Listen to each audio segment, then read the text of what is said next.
We are talking to Missouri State Senator Karla May, who just made the announcement that she is going to make a run for the U.S. Senate. First of all, Karla, congratulations, and tell us about that whole process of you thinking about and deciding to make a run for the U.S. Senate.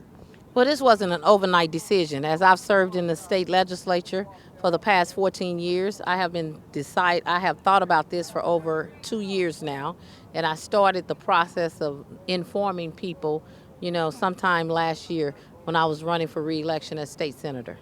And as you look at where we are in the U.S. Senate, the Democratic Party, what would you say is something that you're going to bring to that seat? Well, credibility. Integrity, honesty, and credibility, and the ability to work with people and not divide, trying to be united and not divisive in this United States right now is very important. And so that's what I really want to bring. Healing, that's the number one thing. Healing the wounds of America. America is going to have to face the atrocities of their past in order for us to move forward in a united front in this nation. And when you bring it back home to your state here, Karla, you look at it, the Democrats have had some difficult times the last number of elections trying to win statewide. Talk about why it's going to be different with your candidacy here. Well, I think that it's not about, I think it's about the candidate, and it's about, the message and what we bring to the table. The pendulum always swings back. Because remember, Democrats held the state for the longest. Now Republicans are holding the state, and I think people want someone who is an issue person, who deals with the issue and not the divisiveness of politics. Talk about, of course, your experience as you're a seasoned politician, and you've certainly had to go across the lines, getting things accomplished in the Missouri State Senate. Talk about how that's going to be to your advantage as you make a move for this U.S. officer in the Senate.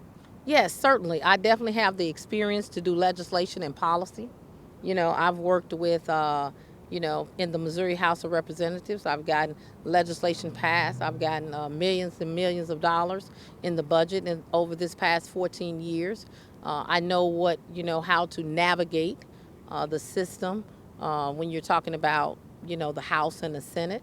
So I'm very familiar with the process, and I think that experience I can definitely hit the ground running. Have you thought much about your competition that you will face on the Democratic side in form of Mr. Bell, Mr. Kuntz, as you move toward the Senate run? No, I never consider competition. I don't have a competition. I'm running for an office, and the voters are going to decide who that person is that's going to fill that office. So I never feel that I'm in a competition. I feel that I have something to bring to voters, and I have to prove to them that they can trust me with representing them. That's the only thing I consider when I'm running for office.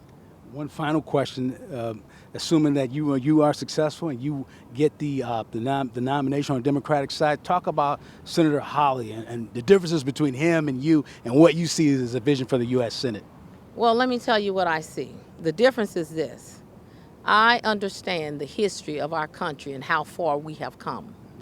I understand that America has to face its past in order to move forward with its future.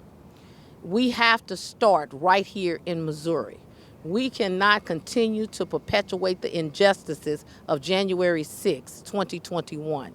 We must continue to maintain a sovereign nation, and we need people that take the oath of office to uphold the Constitution, to truly uphold the Constitution and not try to overthrow the peaceful transfer of power that we have done so many years and so many decades in the past. It's important that we heal our nation so that we can remain strong across the world to our allies. I know I said the last question, but you're running for the U.S. Senate, of course, Senate playing a huge role in who's on the Supreme Court. And just recently, a couple of weeks ago, the U.S. Supreme Court makes a decision to effectively end affirmative action. Just kind of wanted to get Karla May's response to what the court decided a couple of weeks ago.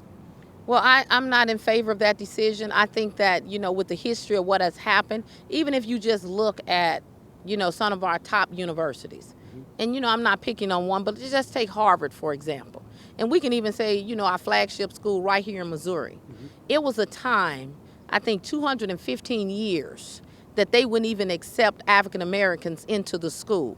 So how do you make up for the decades of families and ancestors that weren't able to be educated on a higher level? You got me? So we were denied something. And so that means restitution should be given to those generations that was denied education. And to take out something that will continue to perpetuate injustice is wrong. And I think that our courts should be non-biased, and we should not have a court that leans left or right, but we should have a court that balances the scales of justice for all. And when those scales of justice are unbalanced, I'm Karla May, and I'm running for the U.S. Senate, and I'm standing in the gap to make sure we continue to balance those scales. That is Missouri State Senator Karla May, who's making a run now for the United States Senate.